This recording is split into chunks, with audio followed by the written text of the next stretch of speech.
मी गावकऱ्यांच्या सल्ल्यांकडे दुर्लक्ष करत रात्री पुन्हा वाड्यात परतलो. मी ठरवलं होतं की ते जे काही आहे ते मला स्वतः पाहायचं आहे. त्या रात्री अर्ध झोपेत असताना कोणीतरी माझ्या उशाशी उभं असल्याचा भास झाला. मी डोळे उघडले. पांढऱ्या साडीत एक बाई एकटक माझ्याकडे पाहत उभी होती. तिचे केस मोकळे होते आणि तिच्या डोळ्यात एक वेगळाच राग दिसत होता. मी किंचाळलो, पण माझा आवाज बाहेर पडला नाही.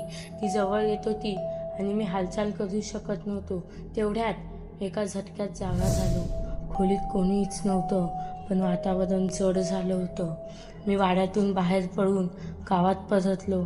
गावकऱ्यांनी मला सांगितलं की तुझा जीव वाचणं म्हणजे तुझं भाग्य आहे, पण त्यांनी मला असा इशारा दिला की मी पुन्हा त्या वाड्याजवळ जाऊ नये. आज मी तुम्हाला त्या रात्रीचा जो अनुभव सांगितला आहे, तो अनुभव खरा की स्वप्न हे मला अजूनही कळालेलं नाही.